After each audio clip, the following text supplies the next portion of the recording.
Shake them. That was just some preliminary music we were playing there. And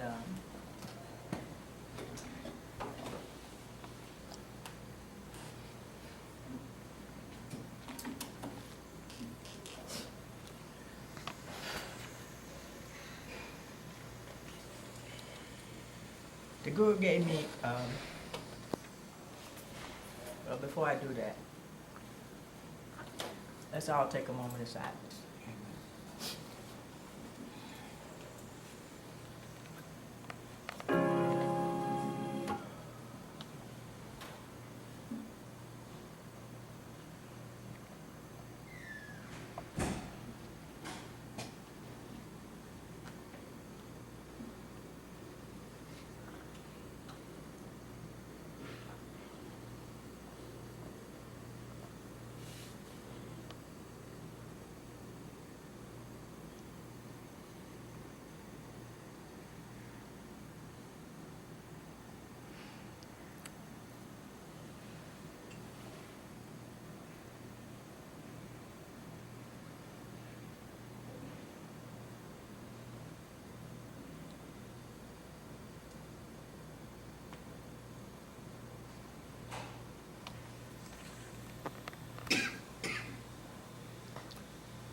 I got this topic from Dasa earlier this week,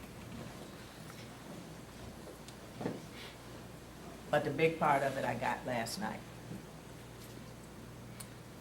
So I guess I'm still reeling from the impact. And hopefully I can get this message to you that he gave me to give to you.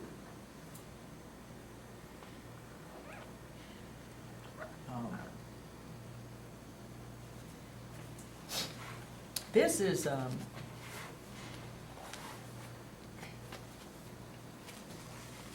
guess, a version of a consideration that he gave me yesterday. And, with another Radasi. And he had us to work through it. And we taped it. And we gave it to him. And he called me last night and helped me sort through based on what I had said. Cleared up some things for me. And helped me to get ready for today. And the topic is, he says, what is your condition? And how do you use philosophy, solutions, etc., to justify your continued pursuit of unhappiness, your misidentification, instead of using it to become serious about the path?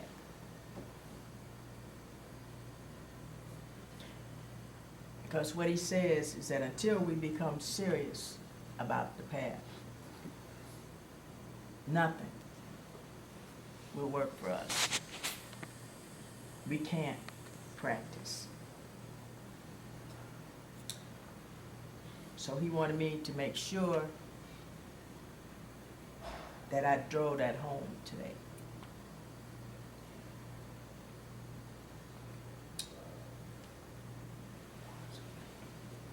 So this first, just wait a minute, wait. This first piece that Brahmaji's going to play is one that I play from time to time to remind me that I too will be following in the footsteps of our brothers who have gone on before us, Sagarji, Atman, and Sadasi. And it helps me to focus on the fact that I don't want to go like they went, with the work unfinished.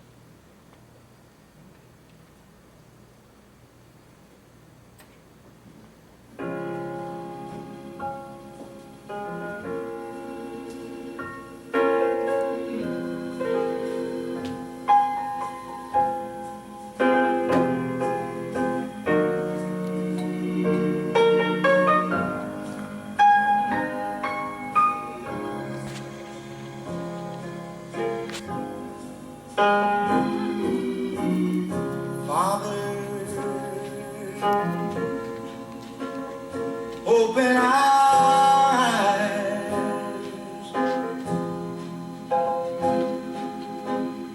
that we may see to follow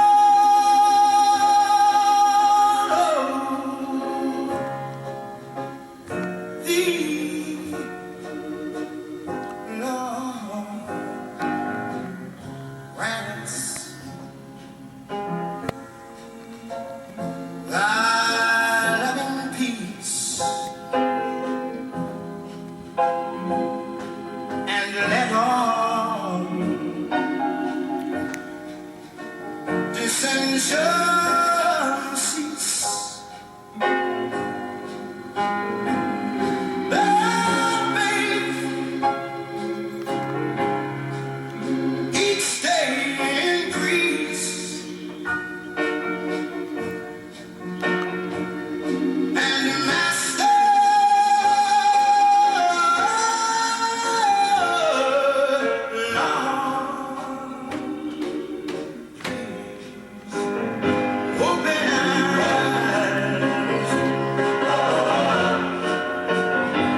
soon.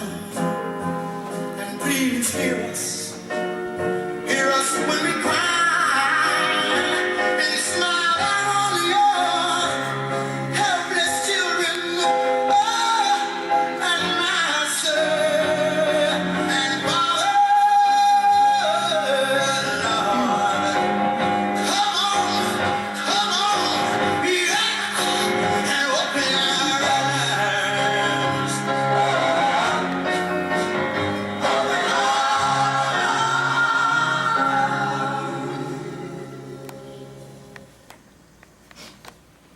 It might be a prayer that we could all use. Open our eye. Help us to get to the eye center. Because until that occurs, we got nothing coming. Nothing.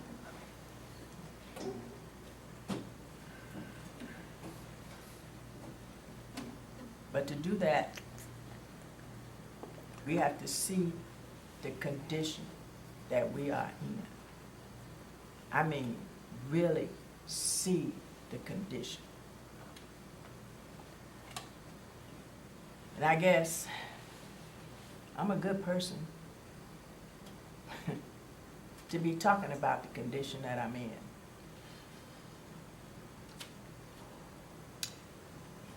Because I've been in denial so long, I've been deluded so long, I made excuses so long, and I did it so well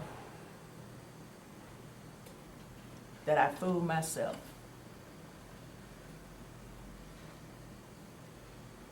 And as a result, I'm pretty much at the same spot spiritually that I was when I first came to the path. I have not transcended, not enlightened. Don't even know if that was really my goal.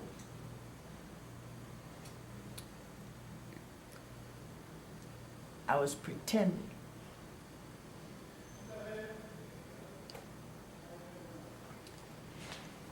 I was not aware that I was so pitiful. And when I say that, so I was so spiritually sick. I thought I was all right. I thought I was fine.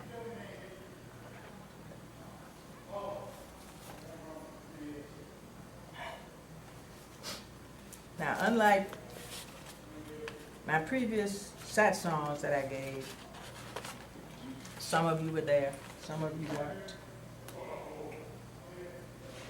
I had all my stuff written out, organized, typed, and I could just go down and read off all of those phrases, give those examples.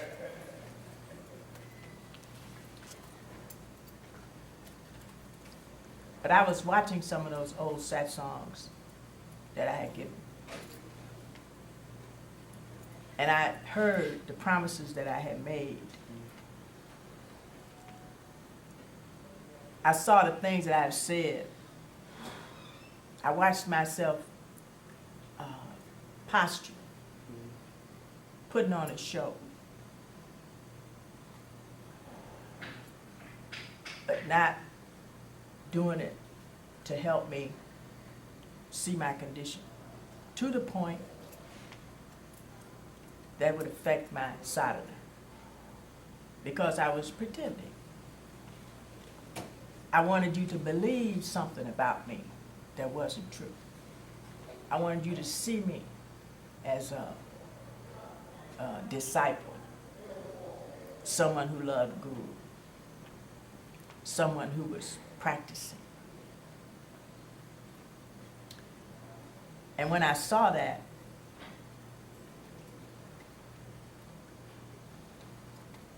in myself, it broke my heart. I was lying to the Guru. I was lying to you.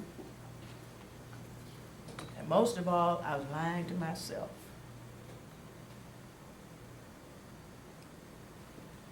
I thought I could talk my way through this path. Now I can talk. And all of you have witnessed that. But talk is cheap. I could talk and talk and talk. But my walk didn't line up with my talk.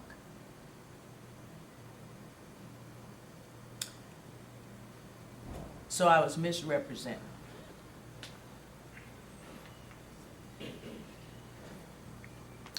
Now, I don't feel bad about that.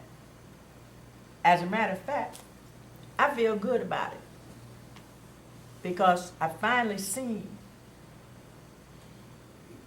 my condition. I finally am accepting the fact that I'm a cesspool, that where spirituality or anything spiritual comes into play, that ain't me. But I had to see that. I mean, I had to really see it.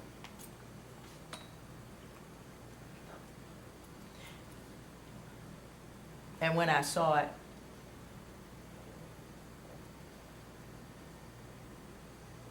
I couldn't, there's nothing that I could do except, as the song said, ask, beg, plead, open my eye. But that comes with a price. What am I supposed to do? That's the biggie. And that's also what I saw. I have not been doing what I'm supposed to do. When I sit on my mat, what was I sitting for? Why did I sit down there at all if I was going to get up in the same condition that I was in when I sat down?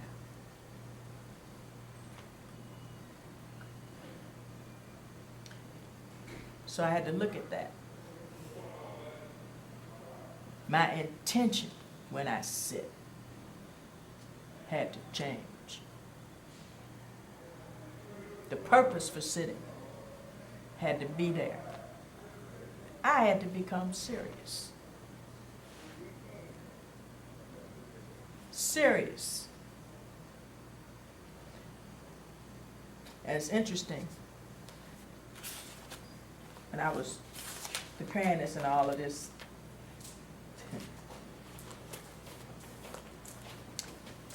I got this book out. Pre-initiates are going through this book.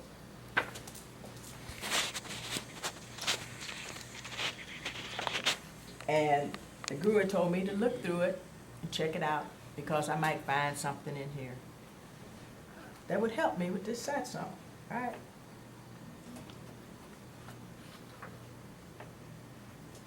I found this last night at about midnight. Book of Ra, on page 99. I asked a question 10 years ago. This was the question. Asked the guru. It seems that yesterday in the wine shop, we kicked it around, and one of the comments that was made is this: we are our attention. And if that is so, wherever the attention is where we are.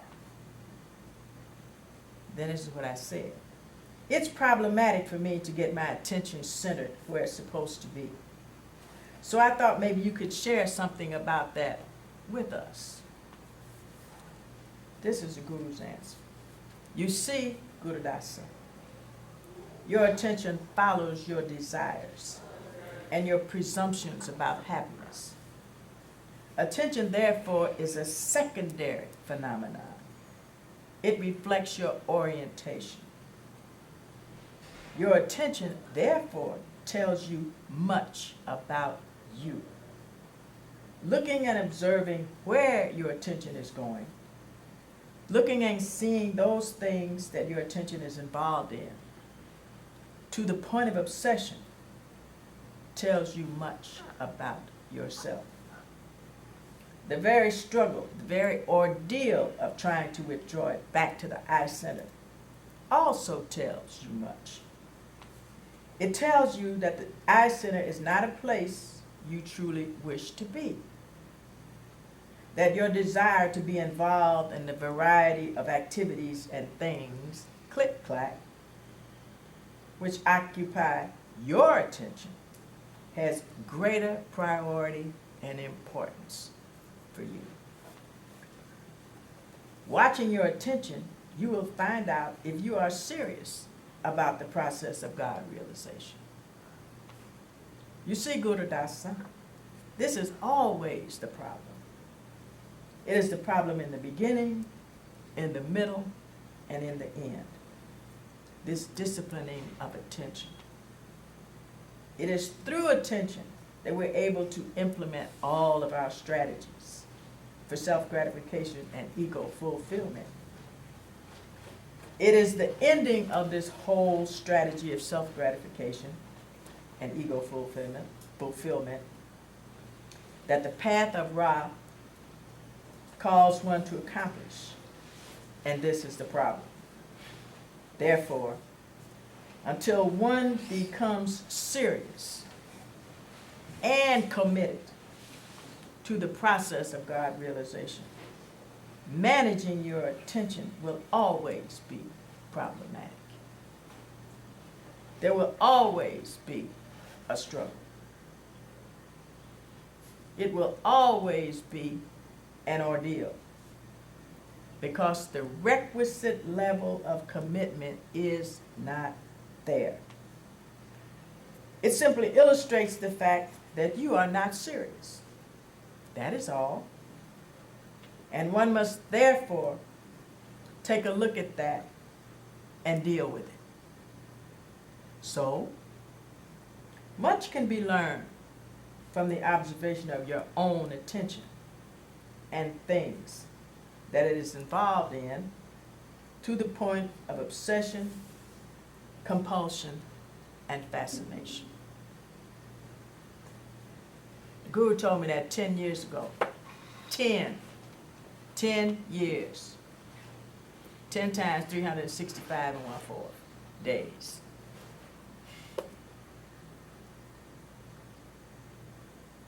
I had no clue what he was talking about because I thought I was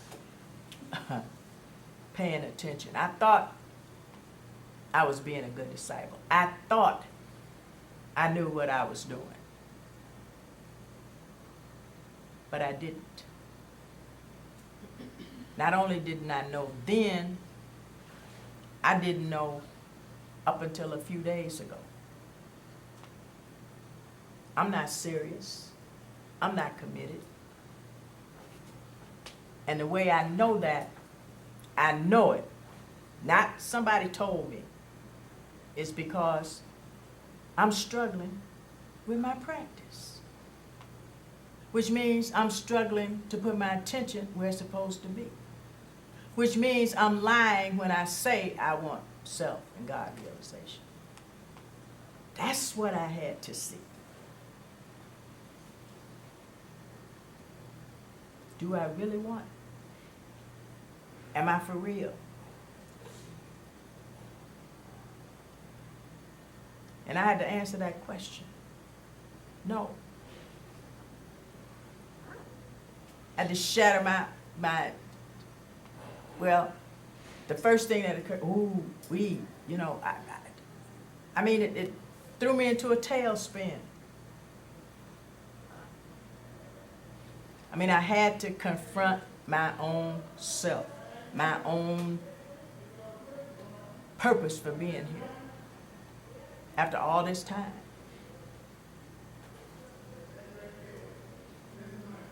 So I had a choice. I could do that I could keep pretending.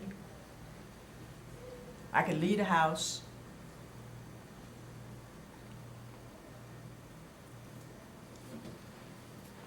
So as I sit here with you and confess this condition,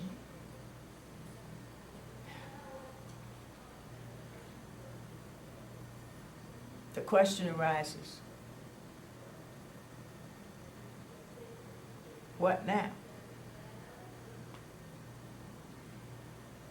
Have I really seen? Now that's the thing, because my mind plays a whole lot of tricks. Am I just sitting here giving another discourse, trying to impress the sun god, as I was before?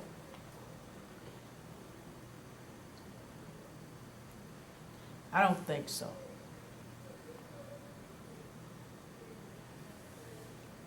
I really don't think so.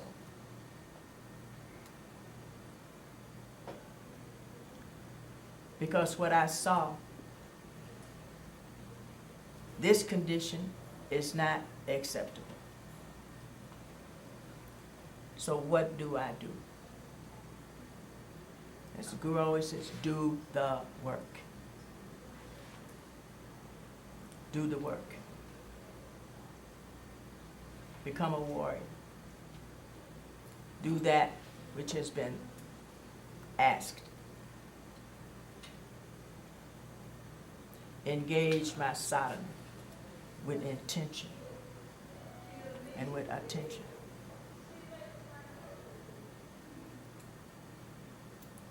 And beg.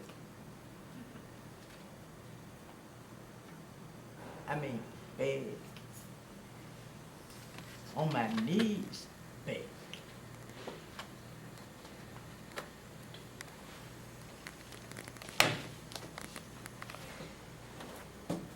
Excuse me. Turn it up.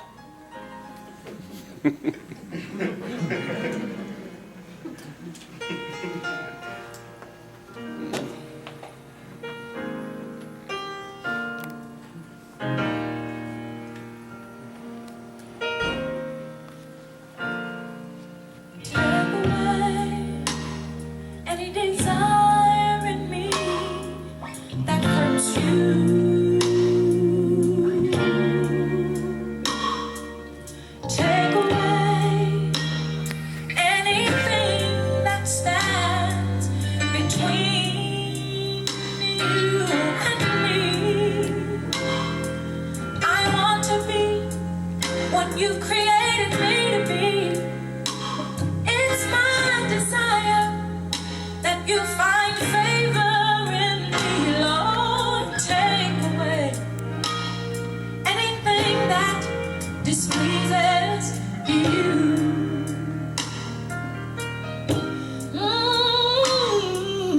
Take away any evil thought within me.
That's what I begged for.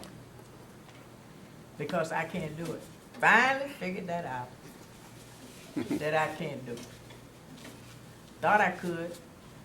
Tried. I mean, gave it that old He-Man try. Didn't work. But I thought it was working. Because I was unaware of my condition. I was suffering. Didn't even know it.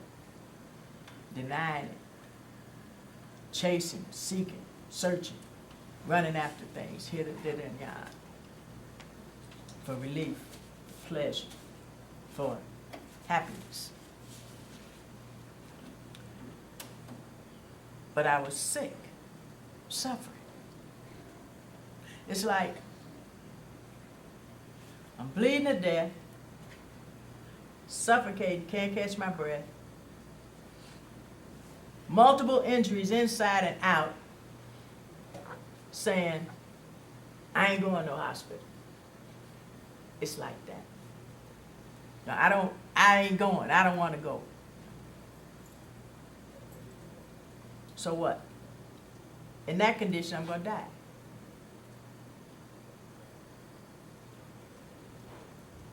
The Guru points out to us that we're sick in the same way.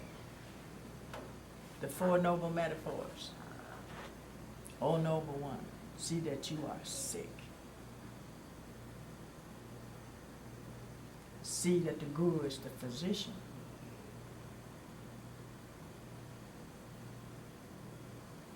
See that the Dharma is the medicine. Taking the medicine is the only way you're going to get well. Well, I don't see I'm sick. I don't see the Guru as a physician. I don't see the Dharma as medicine. And I ain't taking it. Didn't take it. So I'm still in that condition. Suffering. Signs of suffering. Well, we can't handle the smallest crisis. Check it out. Whenever something comes up, where does your mind go? Panic, anxiety, worry, suffering. You can't manage your anger. I can't manage my anger. Or none of the other perversions. I'm never satisfied. Never. The eyes want to see something. The nose wants to smell something. The hands want to touch something. The mouth wants to taste something. The ears want to hear something. Pleasure. And the sixth sense. The mind wants to think something. And when that comes into play, we're either in the past or we're in the future. That's all the mind in this condition is capable of doing. Fantasizing and remembering. I always want things to be other than what they are. So if I'm here, I want to be there. If I'm there, I want to be here. If this is going up, I want it to go down. Never satisfied. Never happy with how things are going. Never in reality. And a lack of drishti. Always.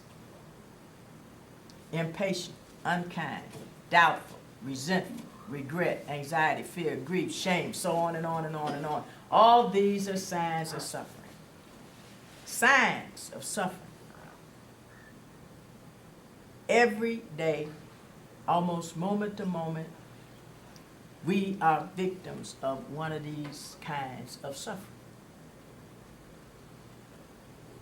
And we're so used to it, we think it's the status quo. We think it's the norm. We think, well, it's okay. You know, it's just a little, no, it's not okay. And the worst thing is that I'm causing this suffering, me. I'm causing it. Not my family, not my friends, not my enemies, but me. I'm causing the suffering. Why?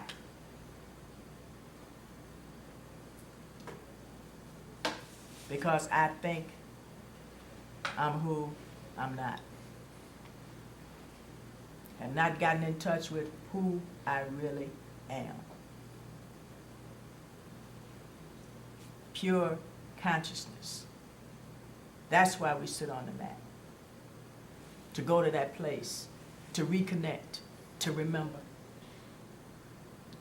There's a purpose for sitting on the mat that I have not used, refused, because my strategies were still working, I thought. But they're not working. That connection, that recognition, that remembrance must be made. I am not who I think I am. If the word think is in there, then it's null and void. It's unreal.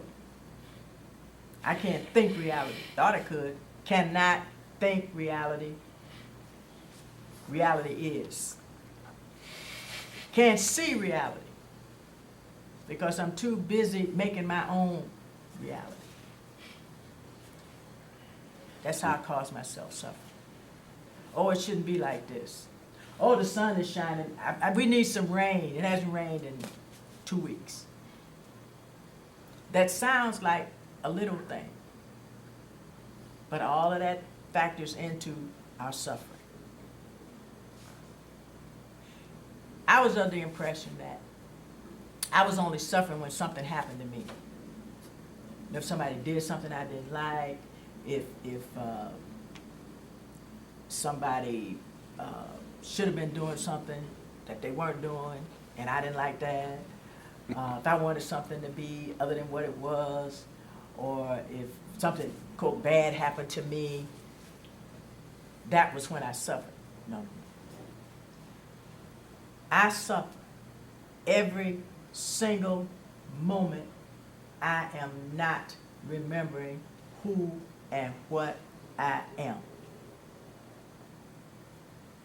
Pure consciousness, divinity, God. The Guru asked one time, why aren't you having the experience of God? I knew the answer. I said, because I'm having the experience of being an ego, which was the answer. But that very answer, he said later, obscures what you need to do to get the experience. The right answers, I know what page they're on. I remember all the stuff. I can give it back to you verbatim, regurgitate stuff. But it doesn't help because that's not doing the work. That's not getting down and dirty in the grime and the grit when you're planting a garden. You know, you have to get down in the dirt. You have to get on your knees sometimes. You get dirty. That's what I have done. I haven't gotten down with the teachings. I haven't gotten down with the practice. Been bullshit. Big time. Almost everybody in here at one time or another has talked to me, telephone, satsang, or something else. Excuse me. Somebody got a red van parked right out in front. You clock in. Oh, he's on his way. Okay.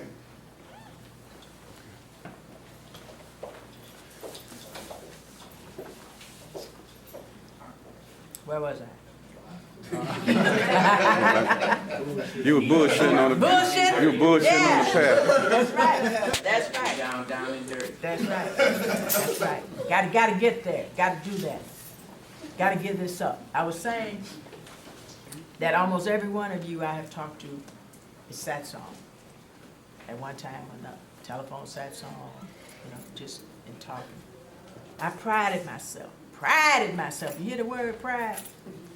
On being able to say the right thing, or in my mind make you feel better, or you come to me with oh BB, I got a problem, oh BB, blah blah blah blah blah, oh that suited me just fine. because that was my substitute. That was what I got my pleasure from. That was my egoic hit. When I did that, shit, I felt like, hell, I practiced. I felt better than when I got up off my mat. This is the truth. I did. So that was, that was one of my things. That was when, I'm still feeding this ego. I'm still misidentified, which is the problem. That misidentification. I don't know anything, and I've said this before too, but I didn't really mean it because I thought I knew something. I thought I was smart. And in thinking that, I didn't do what it takes to really be smart, to really be intelligent. I'm substituting intellect for intelligence. Ego gratification for practice. And I'm still where I was when the Guru answered that question about my attention.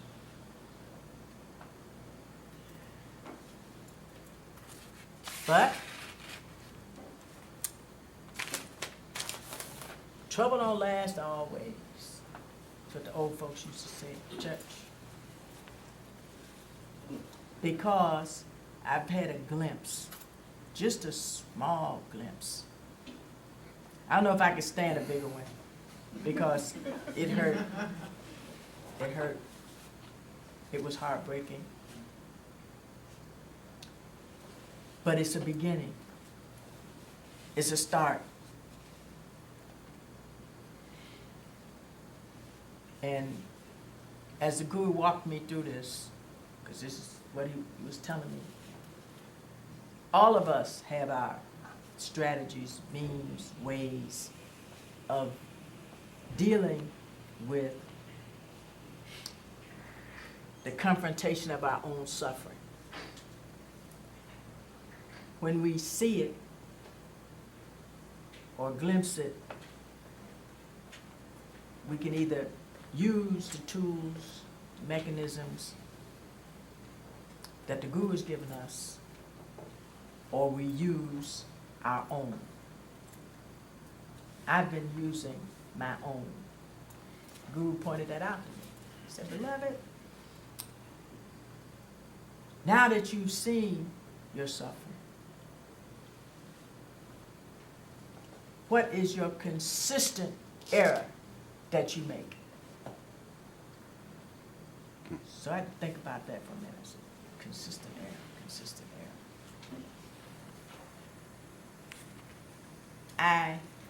In my case, I try to explain it away, describe it away, articulate it away. I talk about it. And I talk about it to the point that this not self, this misidentified self, is satisfied with what I say. So, do I have to do the work after that? No. Because I'm satisfied. This misidentification, this self-imposed thing that I think I am, is temporarily satisfied. I'm okay. So I don't have to practice.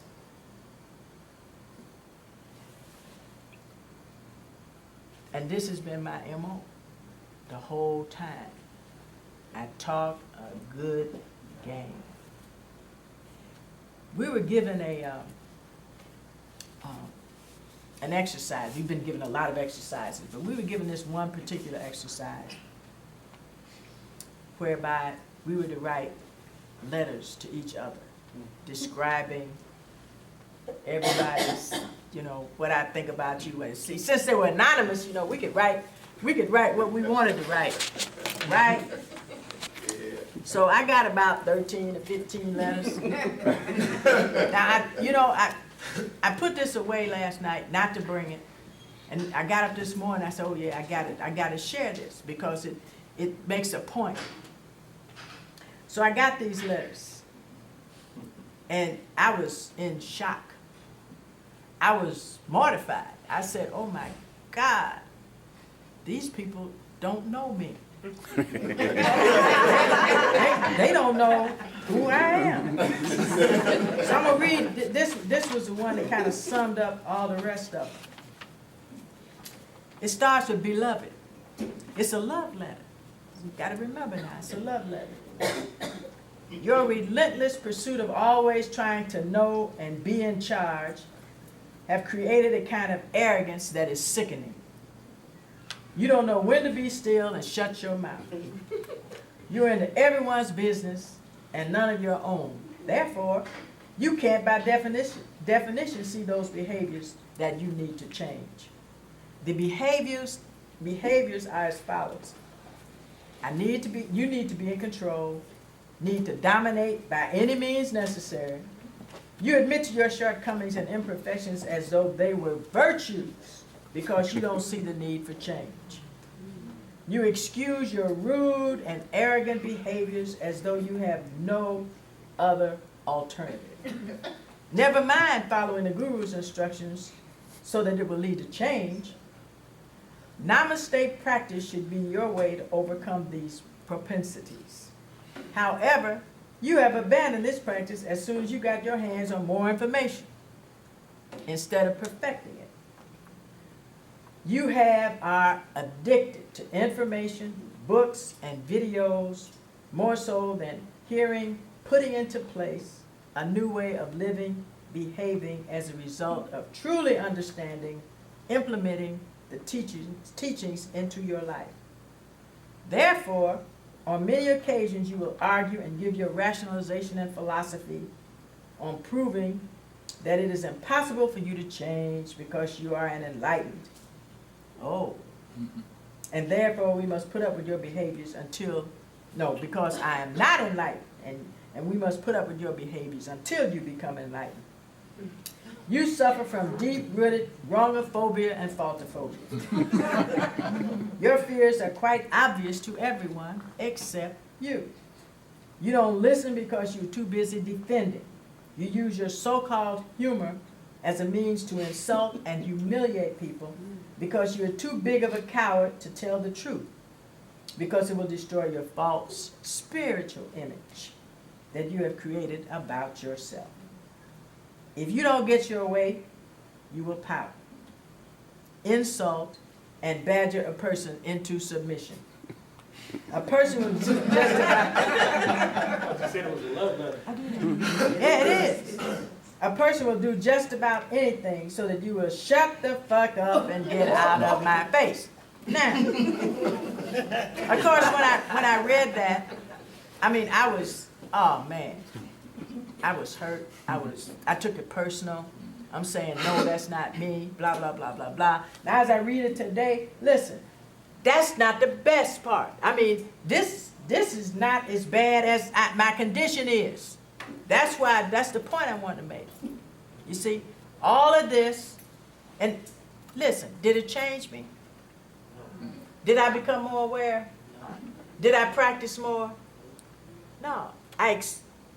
What did I do? I rationalized and justified. What I got at the top, this person has a beef with me.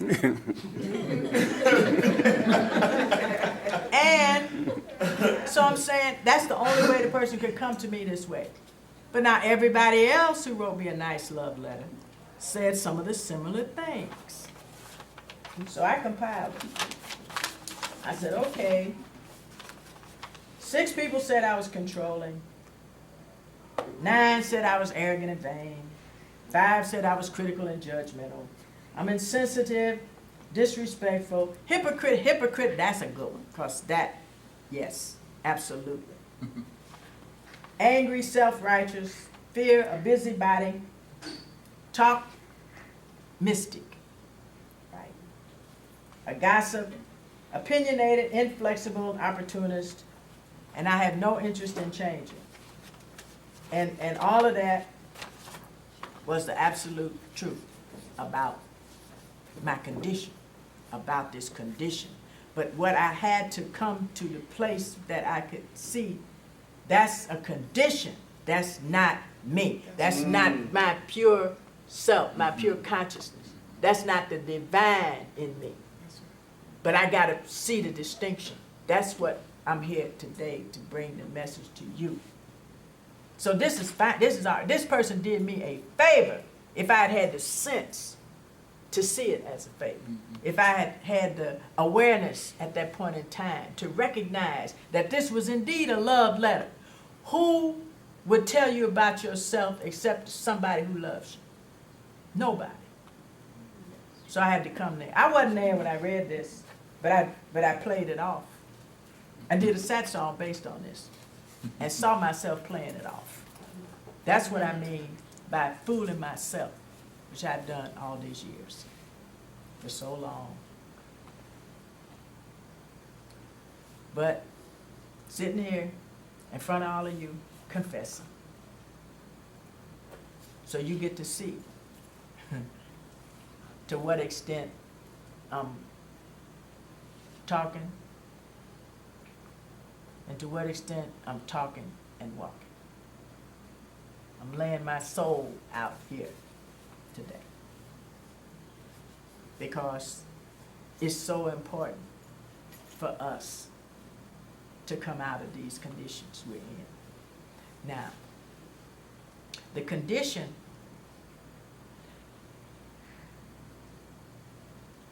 how the guru put it. Let me get it right. What he said was, your misidentification is what's causing our suffering. That's it. I think I'm this, so I suffer. I think I'm that, so I suffer. So what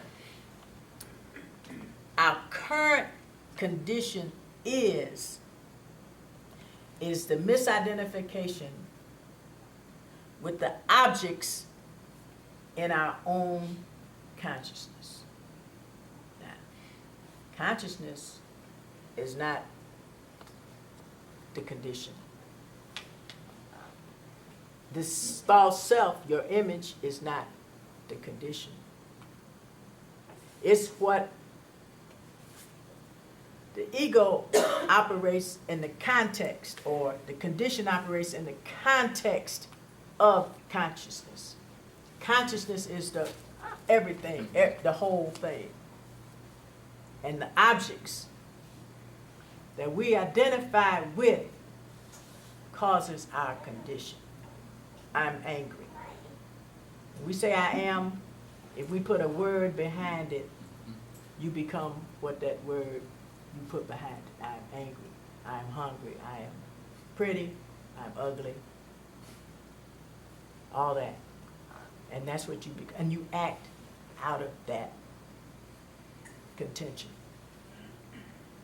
That word that you put behind I am. And we do it over and over. That's how we live our lives. Acting objectively, or identifying with those objects that arise in consciousness. And that's how we suffer. Thinking we're something that we're not. Living on the basis of that something we're thinking we're not. From moment to moment, day after day after day.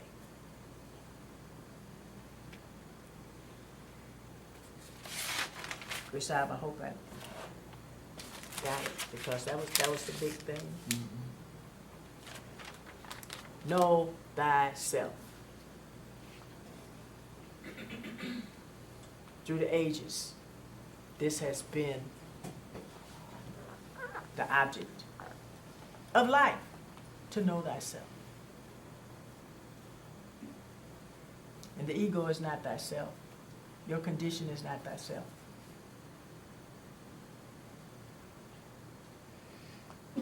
But we have to find out what we do to keep us from doing that which will let us know ourselves, who we are, remembering, Simran, Budget, Dion, our tools that we have to use, I have to use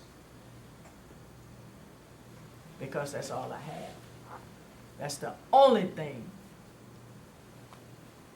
that's gonna stop this suffering, and that's gonna make me know myself. So, I think I got what it was that I needed to share with you today. I have one more song. Got some questions and answers for that song. Well, can I do the song first? Oh, okay then. I do the song first. Okay. Oh, what? Oh, okay. No questions. The group didn't ask me no questions.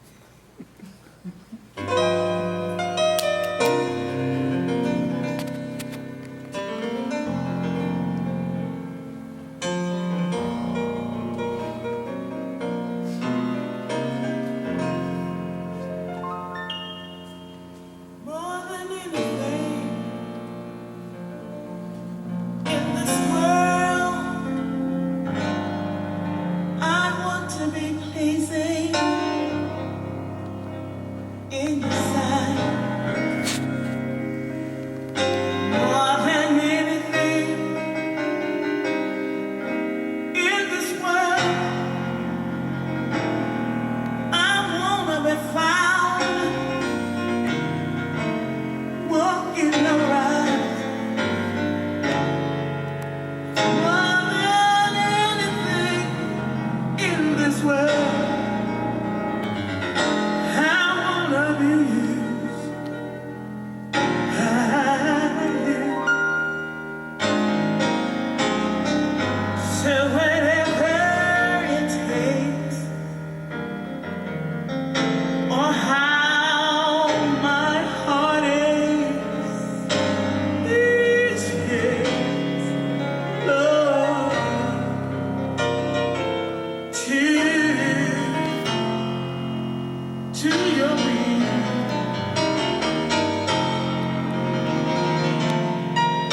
More than wealth and fortune, I need to know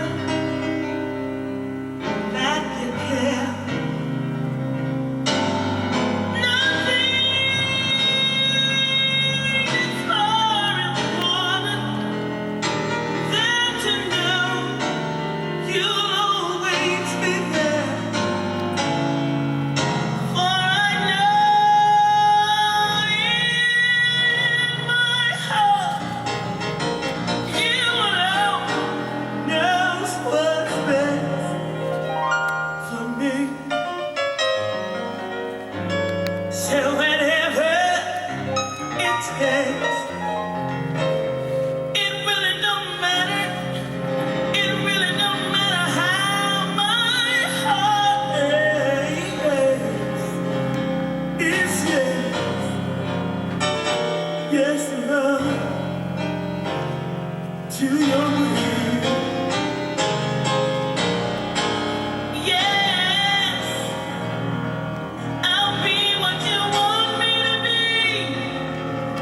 Yes, it's my desire to serve thee. Yes, I surrender to you my own. Yes,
I can see my way. Still yet, still yet, still yet, still yet.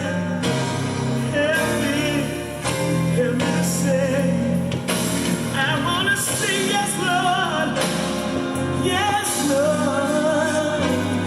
whatever state I find myself in, help me to say, still yeah, still yeah, still yeah, still yeah, every day, it's yes, Lord, yeah, oh, yeah, yeah, oh yeah.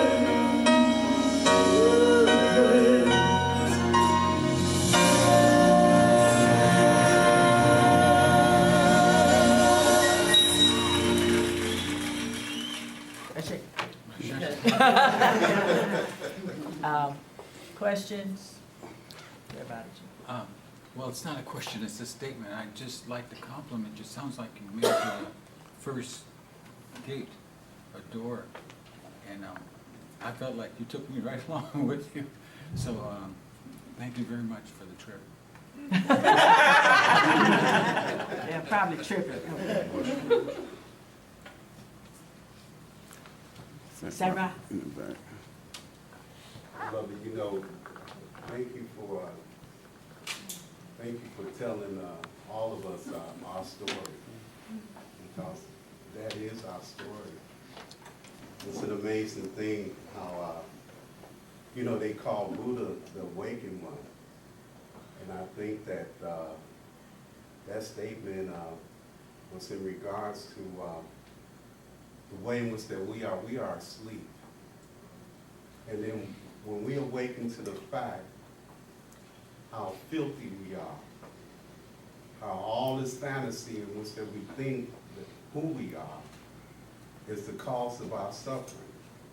And it's a beautiful thing, Dee Dee, that you got a glimpse of that. That is just a beautiful thing, because we all need to know that this path is for real. And all of this talking and posturing and philosophizing don't have anything to do with the real work. So keep up the work. Thank you so much for that beautiful success.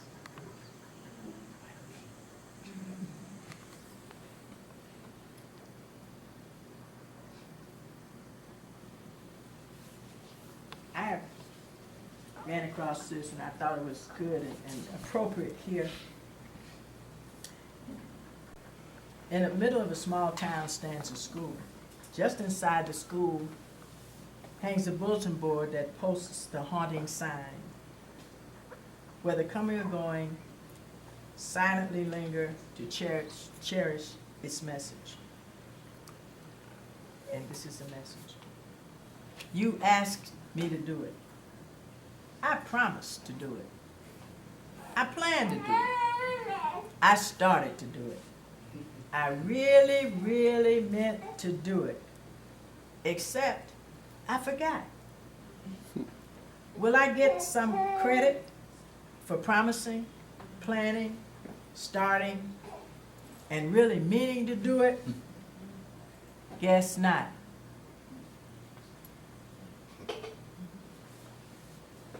And then, here's another sign that we read. One cannot break a solemn pledge to a divine master and then expect to be rewarded with true realization. Isn't that scary? Yeah.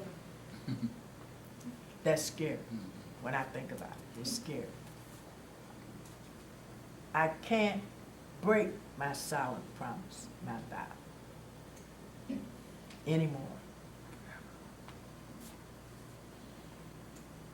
My attempt, my effort might be ever so feeble and weak, but I gotta keep making it. I gotta keep making it till I get strong enough to make a better effort. So the repetition December begins over and over. Just walking with him. Remembering again and again. Remembering what?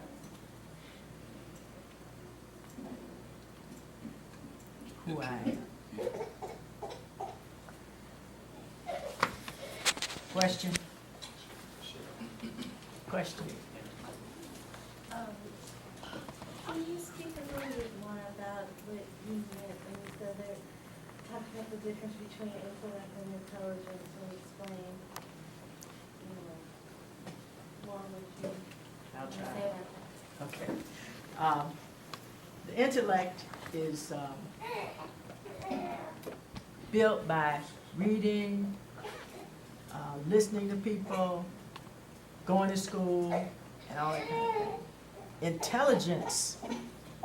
Intelligence is really like another word for God, spirit, that thing which is more beyond just a human person. So that's, we can be ever so intellectual, scholarly, read so many books, been to so many places, did so many things, that we think we're intelligent, and we call it intelligence. But that's not intelligence. Intelligence, God is intelligent. So if you are God, then you're intelligent. And we are God, but we just have to get to where we know this, instead of acting as if we're not, which is what we do all the time. So you're reading and about the spirituality, and so is it possible to get intellectual about God and intelligence and kind of lose? Most of us are intellectual about it. That's our problem. See, intellect will not replace intelligence. It's a beginning. We start there because we got to know how to tie our shoes and brush our teeth, stuff like that. That's pretty much what the intellect is good for. But to be something greater, to be something better, to really be who you are, then you got to move past just the intellect. My question is, this field of suffering that you acknowledge within yourself, how will you change that? The field of suffering that you acknowledge within yourself, or do you even agree that your suffering caused the field of other suffering, and how will you change it? You feel, are you saying feel? F-I-E-L-D, Okay. Like a your cotton aura field. of suffering. How will that change? First, I had to see it. I had to see that I was suffering, and see it to the point where I didn't want to suffer anymore. So once I got to that point, that triggers practice. It triggers sadhana. It triggers, reining in my attention, doing something, making that effort that I hadn't made before, because realizing that that's the only thing that's going to take me out of that suffering. That's what I have to do. Is that? Not quite, but we can always have a process. Okay. All right. I would like. Okay. Gotcha. I check. That goes on.